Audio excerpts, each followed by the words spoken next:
जब 1000 हाथ वाले, सहस्त्र बाहु और 10 सिर वाले रावण का हुआ भयानक महायुद्ध। त्रेता युग में रावण से शक्तिशाली कोई नहीं था। रावण के 10 सिर बीज बुझाएं उसकी शक्ति का परिचय देते थे। आज रावण को भले ही राक्षस, अधर्मी, दुष्ट और पापी कहा जाता हो, लेकिन अपने समय में वो भगवान शिव के परम भक्त थे। भगवान शिव की कृपा से ही उन्हें ये बल प्राप्त हुआ था। रावण ने अपने इस बल पर घमंड किया, उसमें अहंकार आ गया, जिसकी वजह से भगवान राम के हाथों उसका विनाश हुआ। वैसे त्रेता युग में रावण इतना शक्तिशाली था कि कोई राक्षस तो क्या, देवता भी उसे युद्ध करने से घबराते थे।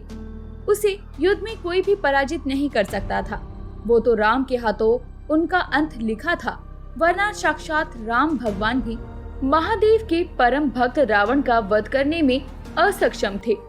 खैर छोड़िए, लेकिन क्या आपको पता है, त्रेता युग में रावण से भी एक शक्तिशाली राजा था, और जिसने भगवान श्री राम से पहले ही रावण को युद्ध में हरा दिया था। जी हाँ दोस्तों, हम बात कर रहे हैं सहस्त्र बाहु अर्जुन की। सहस्त्र बाहु अर्जुन महिष्मती नगर का राजा था।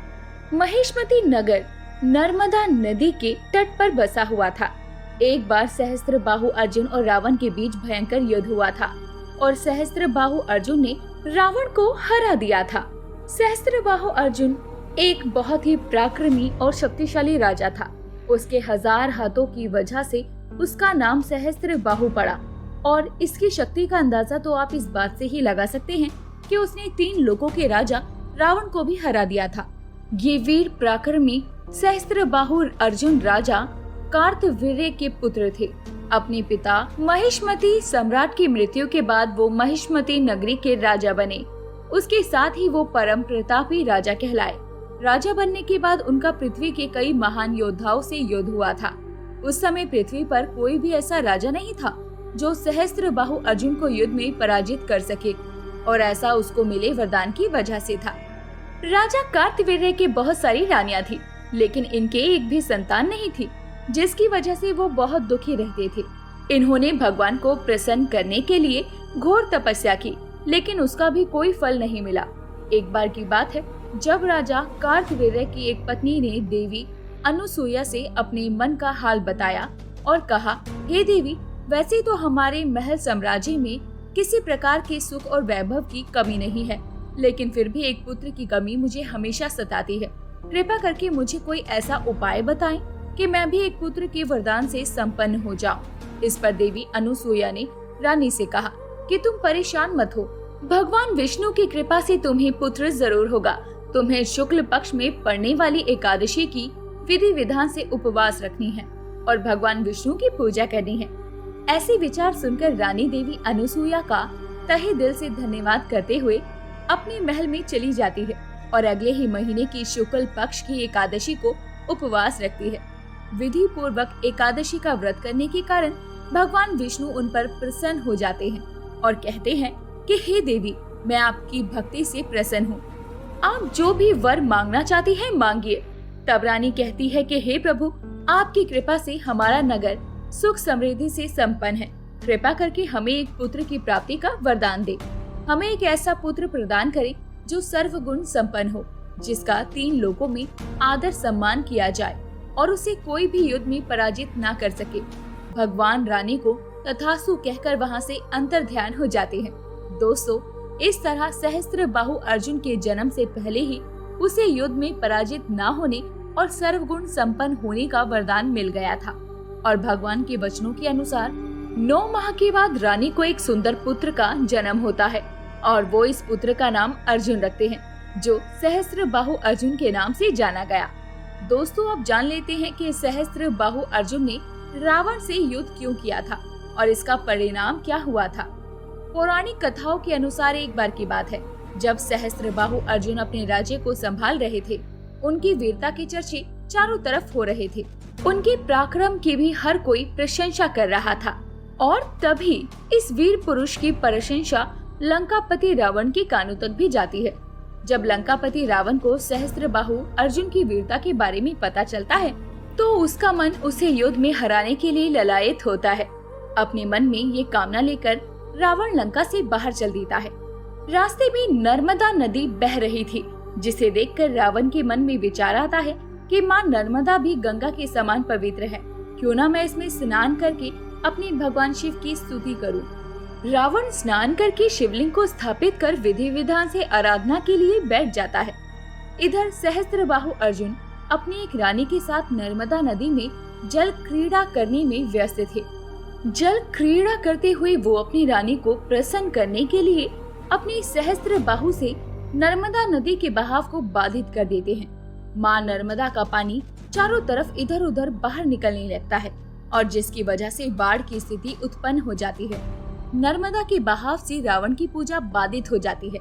रावण उस समय शिव की आराधना में इतना ज्यादा लीन हो गया था कि उसे पानी का पता ही नहीं चला। लेकिन जब रावण की पूजा सामग्री पानी में बह गई, तब वह क्रोध में उठा। किसने मेरी शिव आराधना को भंग करने का अपराध किया? कौन है वो दुष्ट?